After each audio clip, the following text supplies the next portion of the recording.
गुरु प्यारी साध संगत जी, प्रेम से कहना धन निरंकार जी। आशा करती हूँ सतगुरु माता जी की कृपा से आप सभी बहुत अच्छे होंगे। साध संगत जी, ये जो साखियाँ आप सुनते हो ये समाज का आईना होती हैं, जिसमें समाज में हो रही घटनाओं का वर्णन होता है। आज की साखी में भी एक सत्य को परिभाषित करने की कोशिश की गई है। तो चलिए आज की साखी सुनते हैं। साध संगत जी, एक गांव में एक व्यक्ति रहता था। उसके 4 पुत्र थे और उन चारों की माँ अपने चौथे पुत्र को जन्म देने के बाद ही मर गई थी। चारों बेटों की देखभाल उनके पिता ने की और वो चारों अपने पिता की हर बात को मानते थे, अपने पिता की बहुत इज्जत करते थे। अब उन चारों के पिता ने चारों बेटों की शादियां भी वक्त के हिसाब से करवा दी थी। अब पिता थोड़ी वृद्ध अवस्था पर पहुंच चुके थे और अब पिता के शरीर से मेहनत नहीं होती थी। इसीलिए उन चारों के पिता अब घर पर ही रहने लगे। लेकिन जब उनके पिता का बुढ़ापा कुछ और बढ़ गया तो कुछ सालों तक तो उनके 3 बेटों ने उनकी खूब खिदमत की।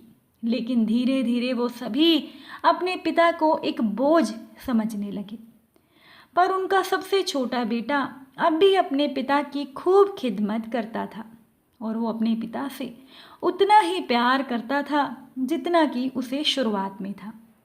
लेकिन जब वो छोटा बेटा अपने भाइयों को और अपने भाइयों की पत्नियों को पिता के साथ बुरा व्यवहार करते देखता था तो उसे बहुत बुरा लगता था। ये देखकर उस छोटे बेटे को बहुत दुख होता था, लेकिन वो कुछ भी नहीं कहता था क्योंकि वो बेरोजगार था। इसीलिए सब कुछ देखकर भी वो अपने पिता के लिए कुछ नहीं कर सकता था। साथ संगत जी, पिता की हालत दिन ब दिन बिगड़ती जा रही थी। उनके 3 पुत्र और उनकी पत्नियां उनके साथ बहुत बुरा व्यवहार करते थे।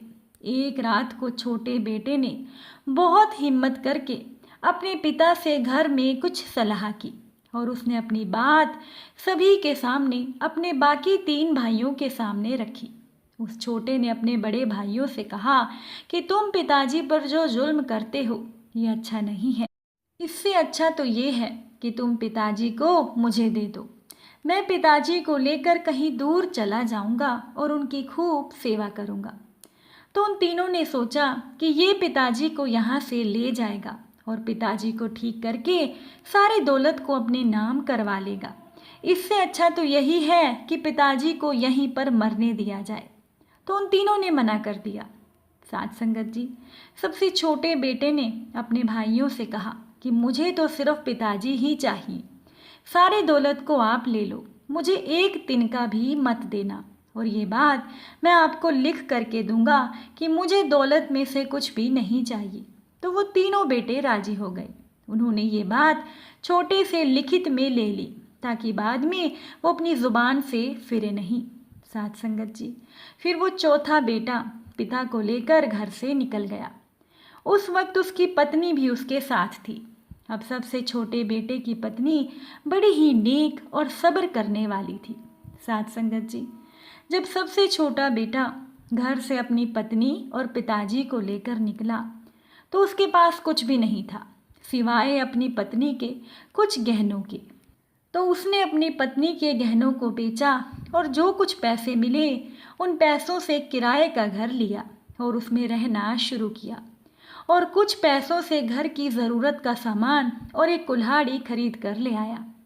अब वो रोज़ जंगल में जाता, जंगल से लकड़ी काट कर बाज़ार में बेचता और जो कुछ पैसे कमाता उनसे वो पैसों से घर का खाने पीने का सामान लाता था और कुछ पैसों से अपने पिता की दवाई भी ले आता था। ऐसे ही दिन गुजरते गए। कुछ महीनों के बाद अचानक उसके पिता की तबीयत बहुत खराब हो गई तो उसे दिखाने के लिए ज़्यादा पैसों की ज़रूरत पड़ी। उसने सोचा कि अब पिताजी को लेकर किसी बड़े डॉक्टर के पास जाना पड़ेगा, लेकिन उसके पास इतने पैसे नहीं थे। तो छोटे बेटे ने इधर उधर से उधार मांगकर पैसों का इंतज़ाम किया और अपने पिता का खूब अच्छा इलाज करवाया। लेकिन इसके बावजूद भी वो अपने पिता को बचा नहीं सका और उसके पिता की मृत्यु हो गई। साथ संगत जी, चौथे बेटे को अपने पिता के जाने का बहुत गम था और वो लोगों का कर्जदार भी हो गया था। अब तो वो अपने घर भी नहीं जा सकता था, क्योंकि पिता की सेवा के लिए अपनी दौलत भी उसने अपने भाइयों के नाम करा दी थी। अब उसने अपनी ज़िंदगी को उसी गरीबी के साथ काटना शुरू कर दिया साथ संगत जी। पर जब कुछ गरीबी ने और कुछ कर्ज लेने वालों ने उसे बहुत ही सताया, तो छोटे बेटे ने सोचा कि क्यों ना मैं अपने भाइयों के पास जाकर थोड़ी सी मदद मांग लूं। क्या पता मेरे भाई मेरी थोड़ी मदद कर दें। तो वो अपने भाइयों के पास गया और अपनी गरीबी का हाल बताकर कहा कि मुझे थोड़े से पैसे उधार दे दो, मैं कुछ ही दिनों में तुम्हारे सारे पैसे चुका दूंगा। तो उसके भाइयों ने छोटे भाई की मदद करने के बजाय उसका बहुत मजाक उड़ाया और तालियां मार मार कर हंसने लगे और कहने लगे कि सारी दौलत को ठोकर मार कर तू उस बीमार पिता को ले गया। अच्छा हुआ बल्कि तू उसको यहाँ से ले गया, नहीं तो हमें उसकी देखभाल भी करनी पड़ती और हमारा पैसा भी लगता। उन तीनों ने अपने छोटे भाई का मजाक बनाया और कहा कि जा उसी पिता से पैसे ले ले, हमारे पास नहीं है, कुछ भी नहीं है। और धक्के देकर अपने छोटे भाई को उन्होंने घर से निकाल दिया। वो अपना मायूस चेहरा लेकर वहाँ से वापस अपने घर आ गया और फिर अपने घर में जैसी मिलती रूखी सूखी उसी से दोनों पति पत्नी अपना गुजारा कर लेते थे। साथ संगत जी, एक रात छोटे बेटे को एक सपना आया कि एक बुजुर्ग उससे कह रहा है कि तेरे घर के पीछे एक दीवार है, उस दीवार में एक मटका है और उस मटके में 100 अशर्फियाँ हैं, तुम जाकर उन्हें ले लो। तो उसने सपने में ही उस बुजुर्ग से पूछा कि क्या उन अशर्फियों में बरकत है, क्या उनमें चैन सुकून है। तो उस बुजुर्ग ने कहा कि बरकत तो उसमें नहीं है। तो उसने लेने से मना कर दिया। साथ संगत जी, फिर जब सुबह उसकी छोटे बेटे की आंख खुली तो उसने सारा सपना अपनी पत्नी को बताया। उसकी पत्नी ने कहा कि तुम वो 100 अशर्फियाँ जाकर ले आओ, इससे हमारी गरीबी दूर हो जाएगी। पर छोटे बेटे को पता था कि सपने में उस बुजुर्ग ने उससे कहा था कि उन अशर्फियों में बरकत नहीं है, तो वो उन अशर्फियों को लेने नहीं गया। उसने सोचा कि ये सपना ही तो है, झूठ भी हो सकता है। फिर दूसरे दिन वही बुजुर्ग उसके सपने में दोबारा आया और कहा कि तेरे घर के पीछे दीवार में 50 अशर्फियाँ हैं, उसे ले लो।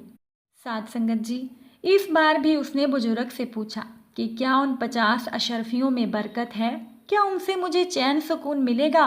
तो बुजुर्ग ने कहा कि नहीं, बरकत तो उनमें नहीं है। तीसरे दिन भी वही बुजुर्ग उसके सपने में आए और उससे वही बात कही, लेकिन अब उन्होंने 10 अशर्फिये होने को कहा और हमेशा की तरह उस छोटे बेटे ने बरकत का पूछा तो बुजुर्ग ने मना कर दिया। अब चौथी रात को जब वो बुजुर्ग उस बेटे के सपने में आया तो उन्होंने कहा कि तुम्हारे घर की दीवार के पीछे केवल 1 अशर्फी है, तुम जाकर उसे ले लो। छोटे बेटे ने फिर वही सवाल किया कि क्या उसमें बरकत है। तो बुजुर्ग ने इस बार कहा कि हाँ, उसके अंदर बरकत है। तो वो सुबह अपनी पत्नी को बिना बताए उसने उस दीवार को खोदा तो उसके अंदर से एक माटी की मटकी निकली जिसके अंदर केवल 1 अशर्फी थी। वो उस अशर्फी को लेकर बाजार गया तो उसने सोचा कि क्यों ना आज कुछ अच्छा खाना खा लिया जाए। तो उसने शाम के खाने के लिए उस अशर्फी से एक मछली खरीदी और उसे घर ले आया। साथ संगत जी, घर आकर उसने जब मछली को बनाने के लिए काटा तो उसके पेट में से 2 मोती निकले। वो मोती ऐसे थे कि जिनकी चमक से उसका सारा घर रोशन हो गया। उसने उन मोतियों को उठाया और एक जोहरी के पास गया जो कि हीरे मोती खरीदता था। जब जोहरी ने उन मोतियों को देखा तो उसकी रूह कांपने लगी। उसने उससे कहा कि भाई, इनके बदले में अपने पूरे घर की दौलत भी तुझे दे दूं तो भी मैं इन मोतियों की कीमत अदा नहीं कर पाऊंगा। अब उस छोटे बेटे के मोतियों की खबर पूरे शहर में जंगल की आग की तरह फैल गई और ऐसे ही वो खबर वहाँ के राजा के पास भी पहुँच गई। तो राजा ने उसे बुलाया और उन मोतियों को दिखाने को कहा। अब राजा भी उन मोतियों को देखकर दंग रह गए और राजा ने उसे 90 घोड़े अशर्फियों से लाद कर दिए और कहा कि मैं अब भी तेरे इन मोतियों की कीमत अदा नहीं कर पाया हूँ। मेरे पास अगर और धन आएगा तो भी मैं तुझे पहुँचा दूंगा। तो राजा ने उसको बहुत सारा धन देकर विदा किया। साध संगत जी, और वो गरीब बेटा, उसने उस राजा का शुक्रिया किया और उन घोड़ों को लेकर अपने साथ चल दिया। फिर उसने अपना सारा कर्ज चुकाया और अच्छा सा घर और अपनी ज़रूरत का सारा सामान खरीदा, और अब वो रईसों की तरह ज़िंदगी जीने लगा।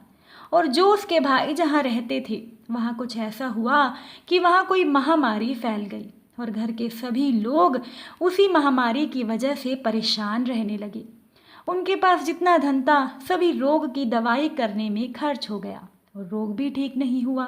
साध संगत जी, फिर एक रात को बहुत ज़ोर के तूफान और भूकंप आया। भूकंप इतना तेज था कि उनका घर भी हिलने लगा, और उन तीनों भाइयों का घर गिर जाने से वो सभी बाहर आ गए और उनका पूरा घर तहस नहस हो गया। वो पहले ही बीमारी से परेशान थे, अब उनका घर भी छिन गया। तो वो रोने लगे क्योंकि वो बिल्कुल बर्बाद हो गए थे। तो उन तीनों को किसी ने कहा कि एक जगह एक बहुत बड़ा रईस रहता है जो कि गरीबों की खूब मदद करता है, आप भी वहाँ चले जाइए, हो सकता है वो आपकी भी कुछ मदद कर दे। तो वो तीनों भाई अपनी पत्नी और बच्चों को लेकर वहाँ पहुँच गए।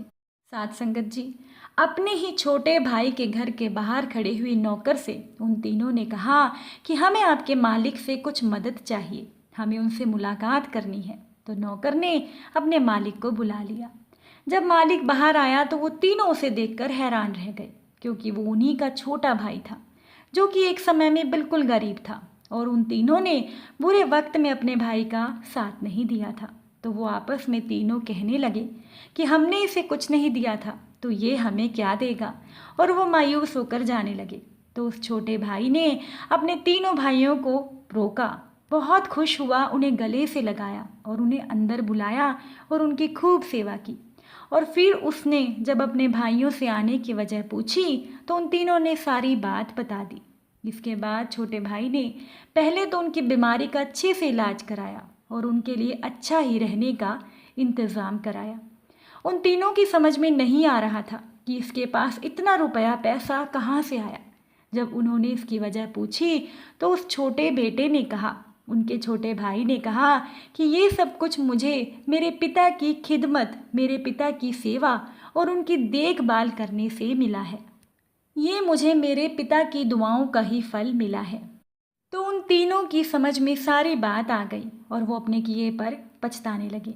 साथ संगत जी, अगर कोई अपने माता पिता की सेवा करता है तो ये ईश्वर, ये निरंकार दातार उनके कदमों में दुनिया जहान की सारी दौलत डाल देता है। और जो अपने माता पिता को सताता है तो यहाँ पर भी उसकी ज़िंदगी एक जिल्लत के साथ गुजरती है, और जब वो मरता है तो ईश्वर के दरबार में भी वो सज़ा का हकदार होता है।